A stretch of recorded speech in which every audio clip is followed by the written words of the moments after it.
What's up, guys? This is EJ Holland with thewolverine.com, and we are back with another Q&A show. Sorry for the delay. I had a problem logging into the system, but glad to be here with you guys the day before National Signing Day. So obviously a lot to talk about. Before we dive into that, make sure to like this video, subscribe to our YouTube channel for free, get notifications every time we drop new videos so you don't miss breaking news like the Adrian Hamilton commitment earlier today. So again, like this video, subscribe to our channel for free. And as always, subscribe to thewolverine.com today. $1, 7 days. You get all premium access to everything Michigan recruiting over at thewolverine.com. You also get access to exclusive team information, transfer portal, basketball, and so much more. Again, that's $1 for 7 days over at thewolverine.com. And obviously today's the day to sign up since tomorrow is National Signing Day. Remember, we will be answering the questions in the order in which they came. It looks like we already have a lot. If you want to skip the line, you can leave a super chat. That's the box with the $sign.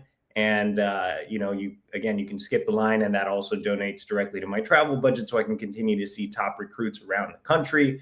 One last item before we start answering questions. Our show is sponsored by Dollar Shave Club. When you rep your team, don't stop at the jersey. Dollar Shave Club's collegiate razor handles combine grooming with glory, letting students, grads, and fans show their school spirit and style. From the sink to the stadium, shave with pride. Visit dollarshaveclub.com to grab your college handle today. And as you can see, they have a bunch of special gifts available, special razors for the low. You can get your Diamond Grip Michigan one, especially. It's maize and blue. It's only $8, and it is limited edition. And if you've already grabbed your University of Michigan Diamond Grip handle, I'm sure this would make a perfect gift for any other Michigan fan in your life. Again, that's $8 over at dollarshaveclub.com. Go ahead and grab your college handle today. All right. So again, the questions will be answered in the order in which they came, unless we have some super chat. So for whatever reason, I can't see the super chats, Megan. So if we don't have any, that's great. All right. Sorry, our producer Megan's in the back. So we'll start off with customer service.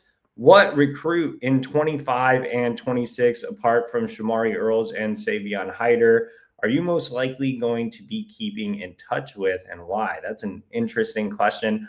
To be honest with you, I don't really keep in touch with the recruits very often once they go to college, just because, I don't cover the team and, our times come to an end. I mean, I'll check in with some of the guys I'm super close to every now and then, but, for the most part, I usually say goodbye to them in some form or fashion and wish them well on the rest of their journey. I mean, if it's not Savion, then I guess the one guy I would keep in touch with, or like to keep in touch with, is Travis Johnson and his mom, Tiffany. They are great. They are, some of the best people I've ever met on the Michigan beat. So definitely Travis would be one if it's not Savion, so that would be my answer for that.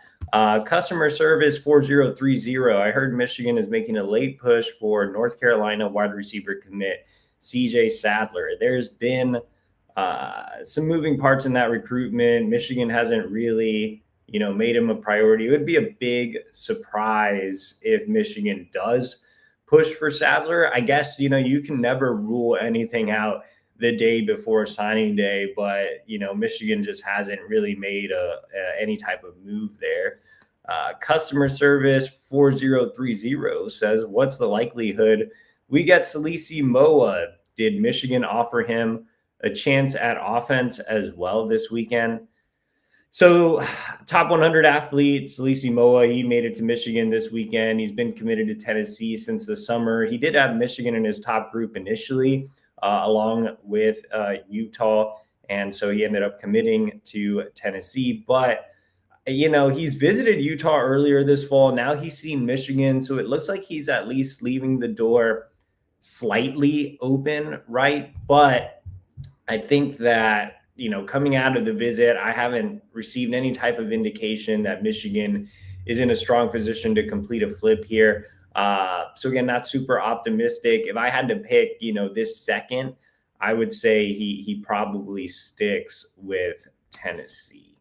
So those are the 3 questions for customer service.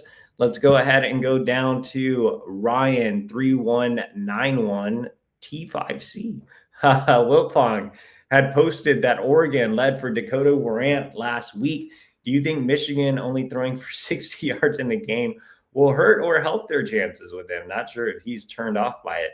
Obviously that's sarcastic, but just to address it, I think that, again, I've said this many times, it's important to keep in mind that recruits are not fans, so they are not making decisions based off of one game or one bad passing performance.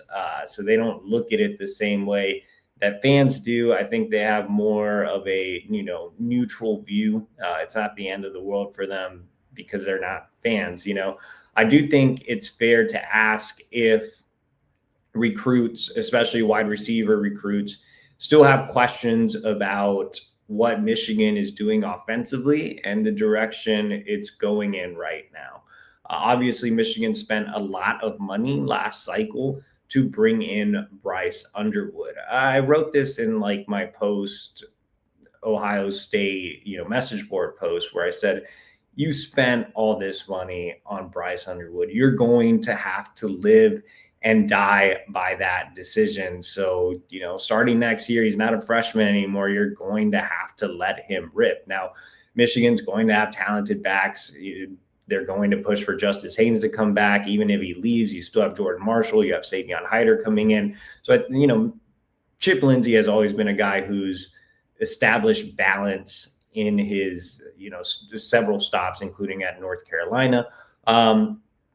So I think these wide receiver recruits, especially guys like Dakota Warrant or Quinn Burrell or Monson Sales, they want to see more of that true balance. They want to see what the offense can look like if Bryce Underwood is playing up to his potential. So no, obviously this weekend's performance certainly didn't help, but I think Michigan has a full year with wide receiver recruits to show them that the offense is improving, show them that Bryce is improving, and make an NIL play. That's really it. Tom8525 says, hi, EJ, what's your prediction for Salisi Moa? Did Michigan come up short again with NIL? I wouldn't say they came up short with NIL. They did invest NIL this weekend into Jamarion Vincent, the Rivals 300 cornerback who flipped from Baylor. And I think Michigan wanted to for sure add one more prospect in the secondary this cycle, and they obviously got that in Vincent.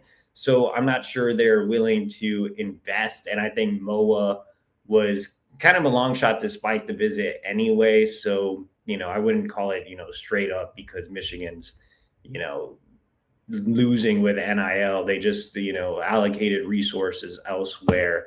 But, you never know. We'll see how things turn out with Moa tomorrow. Tom8525 says, what's the percentage chance of a surprise commit on signing day? If greater than 0, any guesses as to who it might be? I will tell you, honestly, I am not prepping for any surprises. So I don't have anything written, on the back end and saved as a draft or anything like that. It's signing day. So there's always a 15-20% chance of something crazy and unexpected happening. I don't really have any guesses on that. Yeah, maybe customer service is right. Maybe someone like CJ Sadler, who's a guy that we've just said Michigan hasn't really pushed for. They finally decided to do it at the last minute, but outside, I don't really have any true guesses because I don't have any, educated guesses for that. I think that, Michigan's already up to 28 commits. I expected them to take 28 commits. So it would be definitely surprising if they go past that number. Ben Ricketts 8560 says, any 27s that you think may commit before the end of the year? So Michigan jump started 27. I mean, they were already recruiting well. They landed a top 100 quarterback in Peter Bork. They have two solid offensive linemen, Tristan Dare, Luis Esposito. They got momentum going again this weekend, landing in-state rivals 300 edge, Ricardo Kitchen. Really nice pickup there for the Wolverines. So like I've been saying, this 2026 cycle with the talent down in the Midwest, Michigan took a true national approach.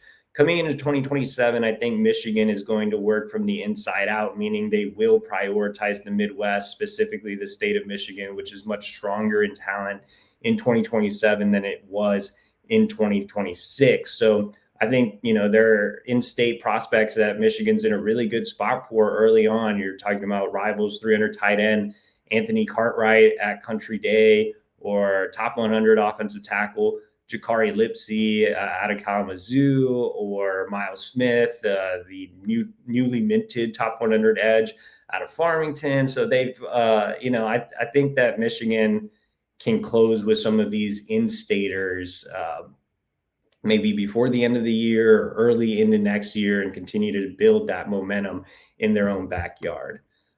Tom H, with his last question, he says, who are you most surprised that Michigan didn't get this cycle? Abrams, Benjamin, Sadler, other. Congratulations on 15 years in the industry. Yeah, it's crazy, man. I basically almost have been doing this for half my life at this point. I started when I was 19 and I just turned 34. I'm getting old. But I would say Nick Abrams, just because he felt kind of like a Michigan kid, man. He's really strong academically, a great kid. Enjoyed all my conversations with him, all my conversations with his father, who's a very successful businessman. Nick goes to a very well-rounded private school in the Baltimore area. Like, that just seemed like a slam dunk for Michigan. And then it wasn't, because Michigan, I mean, and look, even with prospects like Nick, who check all the boxes as Michigan kids, he's still talented enough to rake in a substantial NIL package. And I think that Michigan just opted not to play that game with linebacker. You saw, you've seen the way linebacker recruiting has gone now that we're at the finish line here, and Michigan decided not to spend at linebacker. At least not for high school recruiting. Maybe they do in the transfer portal, but had they, gone up here for Nick Abrams, I do think he's probably a guy that I think Michigan could have won over. Ben Ricketts says, do you anticipate everyone will sign tomorrow, or do you think any of the commits will wait till February? Right now, we're expecting everybody to sign tomorrow. I don't think Julian Walker will take it to February, but this is a 3-day window, so I wouldn't completely rule out him waiting a day or two just because it looks like he's on the fence. But every other commit seems super locked in. So, and most of them were on campus this weekend. So it would be a surprise. Again, you can't rule anything out on National Signing Day, but to me, it would be a surprise if any commit not named Julian Walker had any type of delay. I will add that it's important to keep in mind, I had this discussion on our Wolverine staff meeting earlier today. We're going to probably be waiting for Malachi Lee's letter for a little while. Remember, he is on Hawaii time, so he's like 5 hours behind us, assuming you're on Eastern time. So Malachi Lee's letter may not come in until a little later in the day, but overall, we're not too concerned about Michigan's commits. Brendan Pagel says, did Michigan move the needle enough on Julian Walker's visit to ensure he stays in the class, or is it still wait and see? I think Michigan did everything they could have on this visit. They checked the boxes that I expected them to check going into this weekend, which were, one, impress his mother. This was her first time on campus. And I think they really moved the needle with her. 2 was make Julian feel like part of the family again. This was his first visit since the summer when he committed. I think Michigan did a great job of that, especially with all the other commits on campus, including, guys he's already familiar with, like Carter Meadows and Tariq Boney. And three, Michigan did talk NIL, and they're going to be very aggressive there. They want to do everything they can to make sure that Walker stays in the class. But I don't think this is anywhere near a done deal. Even right now at 7:18 p.m. Eastern time on Tuesday, I don't think that this is a done deal. I'm optimistic that Michigan will keep Walker in the class. I definitely wouldn't say I'm confident. I will not have any sort of confidence until Walker's letter comes in and Michigan announces that he's signed. So I would say it's more still wait and see. Zachary Pizzo says, did the Finney ship fail? One last push can never have enough DBs. So the Finney situation is interesting. Our new national analyst, Greg Biggins, reported that Finney's kind of waiting to see what Corey Raymond will do, or if LSU will keep Corey Raymond, who is their secondary coach, on staff now that they've hired Lane Kiffin. So he might not sign tomorrow. I'm not sure if that means he's going to wait until Thursday or Friday, or if he would push it to the late period.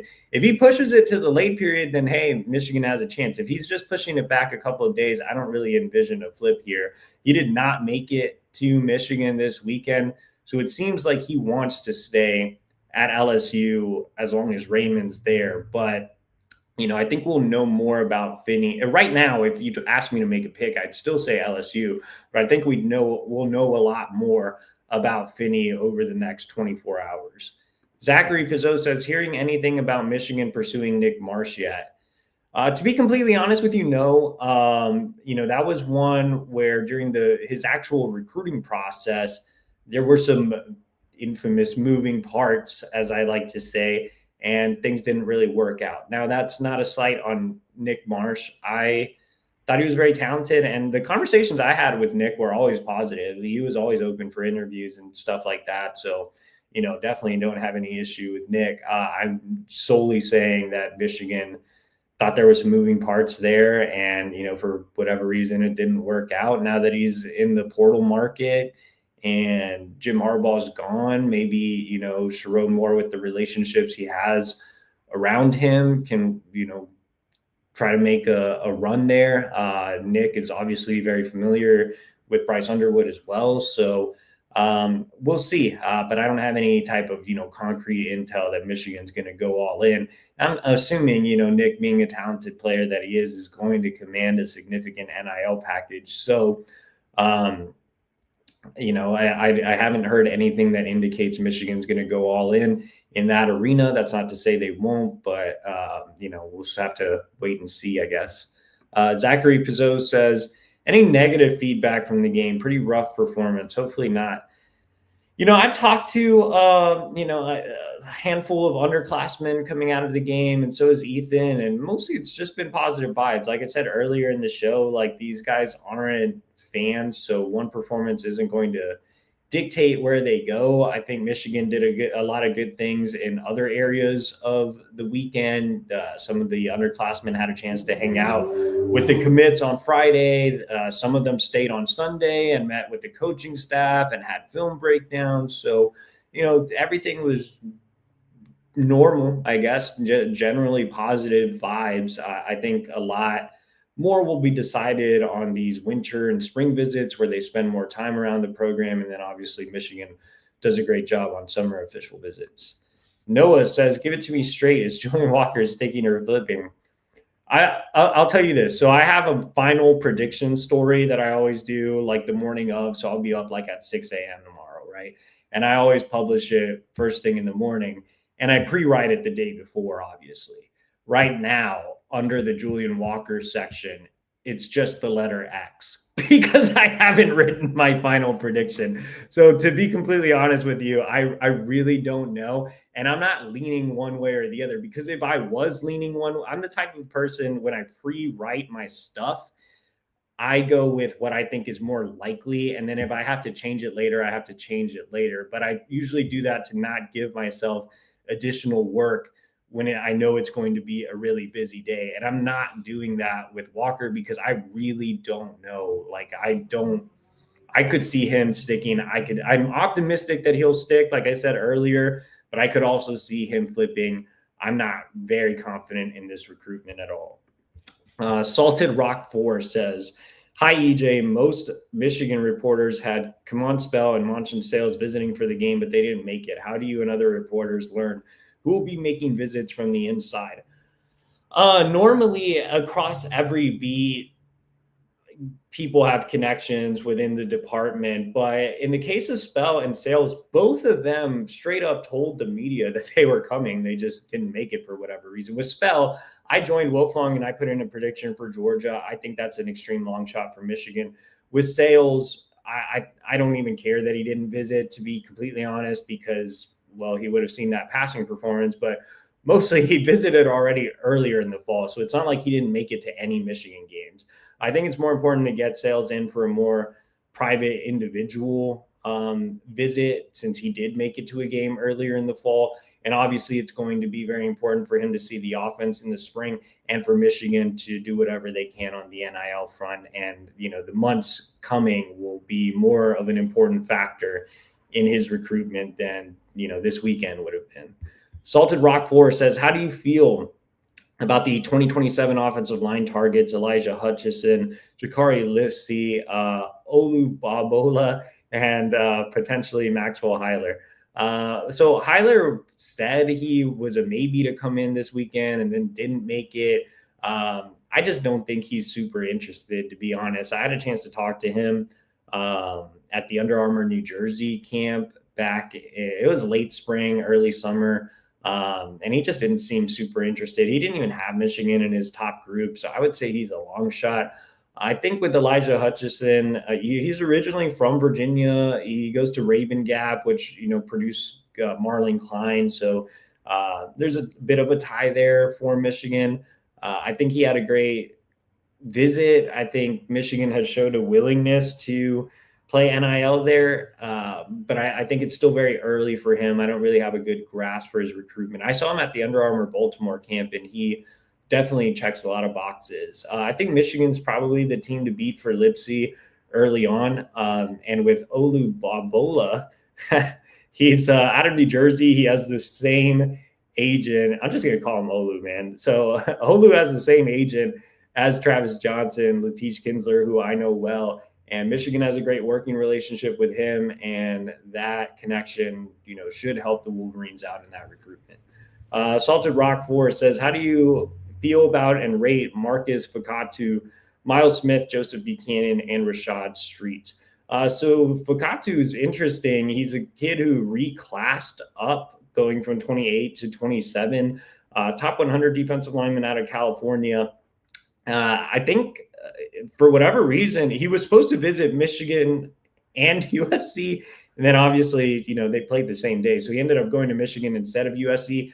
For whatever reason, it doesn't seem like he's all that over the moon about USC. It seems like he is taking a more national approach to his recruiting. So he's definitely interested in Michigan. He did visit Texas the day before. So I think the Wolverines are definitely in the mix there, but it's also early for him, especially now that he's reclassed. Miles Smith, I think Michigan leads early there. Joseph Buchanan, Michigan's in his top group, but they didn't get him on campus this fall. He had a lot of Saturday games, though. He plays at the same school as Nick Abrams in the Baltimore area, and they had a lot of Saturday games, but he is interested, and he did tell me he wanted to visit in the winter or the spring. He's a true, hand in the dirt defensive lineman. I would say like a top 250, 3 technique type. I saw him in the fall, obviously, when I went to go see Nick. And then Rashad Streets made his first visit. He's a top 100 edge out of North Carolina, super open in his process. I think he had programs from coast to coast in his top 12, so still early with that one as well. Tyson Smith says, who is the best commit in the class, Carter Meadows or Savion Hyder? That's a really tough question. I'd probably lean Savion Hyder. Carter Meadows is probably going to finish ranked higher just because the premium the recruiting services put on the edge position as opposed to running back. But pound for pound, I think Savion Hyder is the best recruit in Michigan's class, and he might even be the best recruit in the country. He's the best running back I've seen on the recruiting trail since Bijan Robinson. He can do it all. Elite speed, vision, power, catches the ball out of the backfield, advance in pass pro too, which you often don't see in young backs. I think he can have a Bijan Robinson level impact at Michigan and be a first round draft pick as well. So Savion Hyder would be my pick. Tyson Smith says, who is the worst commit in the class? The lowest ranked commit in the class is the long snapper Colton Dermer, and then ahead of him is the kicker Micah Drescher. So if you eliminate the specialists for this exercise, who would be my lowest ranked recruit in this class? I think you already know the answer, Tyson Smith. But it'd probably be Jalen Pyle. I don't really see it there. You could make an argument for Jonathan Brown, who's a project at the running back position, but checks a lot of boxes when it comes to his metrics, had some really good testing times. But with Pyle, the testing times aren't there. The live evaluations didn't really move the needle for me. You could, some of the other lower rated guys, Caden Catchings, you can make an argument for. He has some upside, but is super, super raw. Tommy Froman, I still like his frame. I like his upside. I mean, at worst, or, a realistic comp would be Jeff Percy. Like, that's not bad. So, yeah, probably Pyle. Tyson Smith says, what is the best Christmas movie? It's an interesting segue. Let's bring some happiness. No, I mean, best Christmas movie is Nightmare Before Christmas. Did you think I was going to pick something else? Brett Allen says, I know you don't like to talk about the portal, but do you think Michigan needs to look there for a quarterback to push Bryce next year? Maybe even a kid like Wyatt Bauer from Ferris State. Also, are we out for Finney? So I talked about Finney earlier, not completely out, but not, feeling any type of optimism there. In terms of a portal quarterback, yeah, I mean, if you can find somebody that can provide depth and knows they are going to come in to solely be a backup for Bryce Underwood and potentially play if Bryce gets injured, then yeah, if you can find one that's willing to do that, then I think you do that. Michelle Wallace says, are we going after any quarterback in 2028? I know we've had a few flips to Michigan for the 2026 class where you need more wide receivers in the 2026 class. Okay.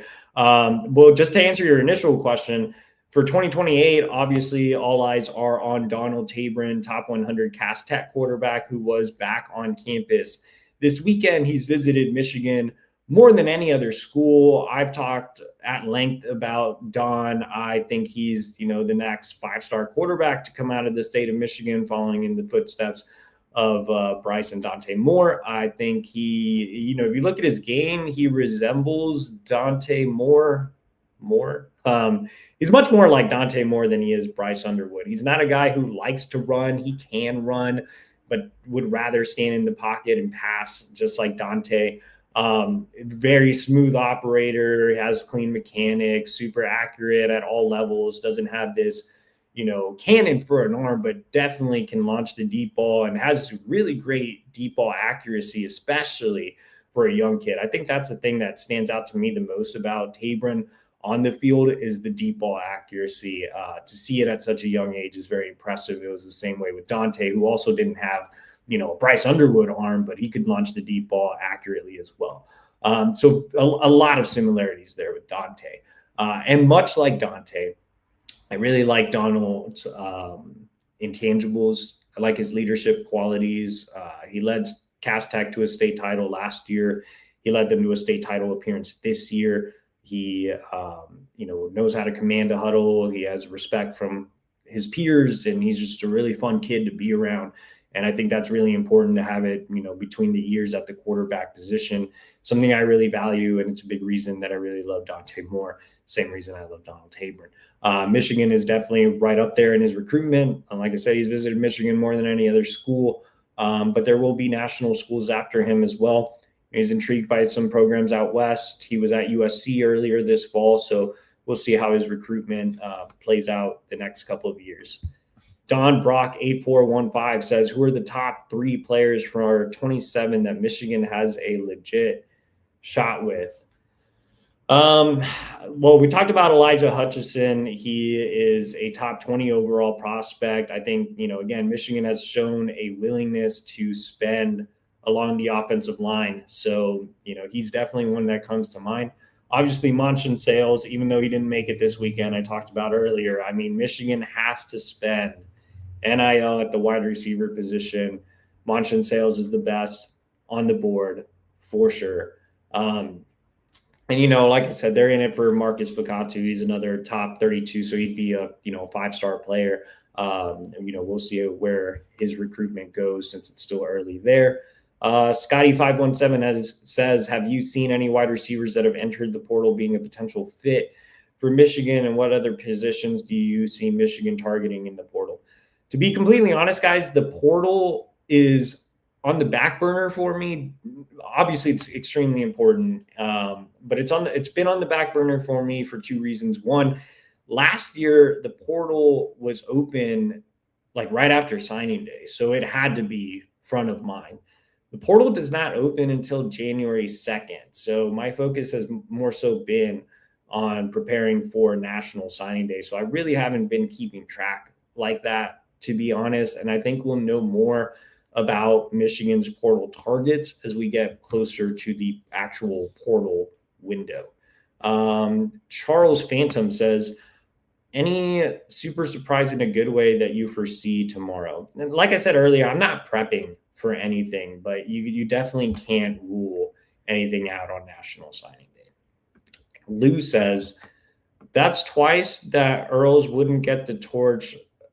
He has too much talent. Glad Johnson will travel with the team since he's enrolling early. So Bryce sees what his starting wide receiver looks like. Yes. I don't know what you're saying with Earls, but yeah, Travis Johnson is enrolling early, depending on, what bowl Michigan is in.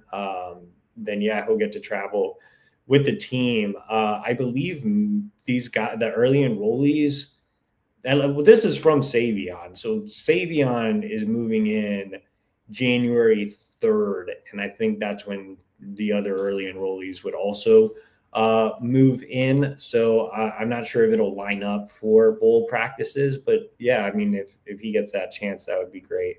There is already a connection there with Travis and Bryce. They spent some time together on Travis's visits. Michelle Wallace says, we need a kicker and a punter. Any ideas? Michigan does have a kicker committed, Micah Drescher. No punter, but they'll, maybe look for one in the portal. Flannels Bulge says, are there any more possible flips in these next 3 signing period days? Michigan will continue to monitor that Haven Finney situation. If he takes it all the way to the late period, then, Michigan could have a shot there.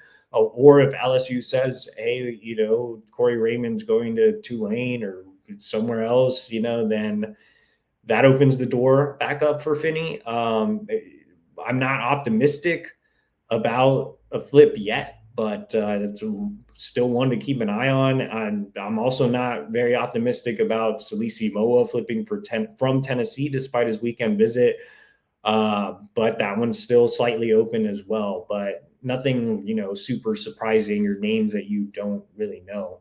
That would also be a surprise to me. Michelle Wallace with her last question. The 2027 class, I know we definitely need some wide receivers for Bryce Underwood. So do you have any ideas who Michigan is going to go after and anybody else in the 27 class? The top 4 wide receiver targets, or the 4 wide receiver targets we've talked about the most, are Monson Sales, Matthew Gregory, Dakota Warren, and Quinn Burrell. All of those guys are ranked in the top 100. All of those guys visited this fall Michigan. I think we'll close with at least one. And, in the right scenario, they probably need to close with 2 of those guys. They are also involved with another top 100 wide receiver, Jaden Upshaw, out of Georgia, who was on campus this weekend, but probably a bit more of a long shot than the names I mentioned. All 4 of those guys, well, Gregory's not, but, Sales, Warrant, Burrell, they are all Midwest guys. So, that could help. Gregory's not too far away being a PA guy. So, Yeah, I think Michigan, this is the year they have to spend NIL on wide receivers. I think that's three questions for Michelle Wallace. So we'll get to Tony Lester. Remember, if you want to ask an extra question or skip the line, remember to use that super chat. Tony Lester says, does college football need to get rid of early signing day? It really makes it difficult not to have or to not have to do a coaching change in the middle of the season like we just saw. No, I like the early signing day. And also, some of these guys need to enroll early. So they have to sign in December regardless. Like Savion's already done with school. Travis is done with school. Like these guys need to enroll. Mr. Martini 549 says, with a coaching change at Penn State, could Michigan get another shot at Andrew Olesh via the portal? That's a bridge we'll cross here soon. Before we answer our last questions, we do have a message from our great sponsor, Andy Luedecke at MyPerfectFranchise. Are you a displaced corporate executive or wanting to put your career in your own hands? Or are you an experienced entrepreneur wanting to diversify? Andy Luedecke can help. Andy is a huge college sports fan and franchise veteran, having owned multiple franchises and businesses. Using his expertise, he helps others find their American dreams through a very thorough consultation and evaluation process. Call Andy, put your life and career in your own hands. Best of all, his services are 100% free to you. So what do you have to lose? Visit Andy at myperfectfranchise.net. You can email him. You can call him at 404-973-9901. He will set up a Zoom call with you. He is all about franchises. And if you are interested in that sector, then go ahead and hit up Andy. And, we always talk about, McDonald's or Burger King or things of that nature, but Andy can hook you up with some other franchises. Like, I don't know if a lot of people know this about me, but I love carnivals. And that's why I'm wearing this claw machine sweater. And he can hook you up with like a claw machine franchise, like obscure ideas you wouldn't think of. So Andy's your guy for everything franchises. Taco Pants 128. Shout out to Taco Pants. Will Julian Walker sign with Michigan? Like we said earlier in the show, it's still very up in the air. I'm optimistic, but I'm not super confident about Walker. I think we'll know more here as we get into the late hours before National Signing Day. Flannels Bulge says, who would be your top 5 portal targets if they were to enter the portal? I think that would just require a lot of speculation. I would just say, Michigan obviously needs to go in, find a wide receiver. It'd be great to find a quarterback that would be willing to sit behind Bryce. It never hurts to add more defensive linemen or players in the secondary. So, but I think we'll know some actual names and linebacker. Obviously, this recruiting class for linebacker is no bueno. So please get some linebackers out of the portal. Yeah, man, but I think we'll know more names as we get closer to that January 2nd date. Michigan and other schools can certainly back channel, and you're seeing some names hop in the portal already. But I think the action will really get going after signing day and as we get, more towards Christmas. So thank you, everybody, for joining tonight. Make sure to like this video, subscribe to our YouTube channel for free, get notifications every time we drop new videos. And before I tell you to subscribe to thewolverine.com, we had one last question come in from GetLikeQuinn2777. He says, most underrated player in this class. I like Markel Dabney and Tariq Boney. Those are two guys that I feel like haven't gotten any real love from the recruiting services, mostly because Boney is a shorter edge, but he's ultra productive in one of the best high school leagues in America. Markel Dabney is the best linebacker in the class, in my opinion, and super plus athlete, very raw at this point, but checks a lot of boxes for me. Can run sideline to sideline. A guy who's very comfortable in coverage, had a really strong performance against Savion Hyder. So I really like Markel Dabney and Tariq Boney. Flannel Bulge, come on, man.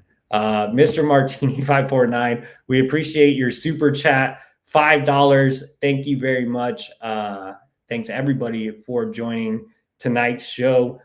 We appreciate you. And like I said, subscribe to thewolverine.com. It's just $1, 7 days. So that'll get you through signing day. We appreciate you guys for joining us. And I'll see you tomorrow. Actually, we're going to have a show tomorrow at 7 Eastern. So we'll recap signing day and we'll know where Julian Walker is going, hopefully. All right. See you guys tomorrow.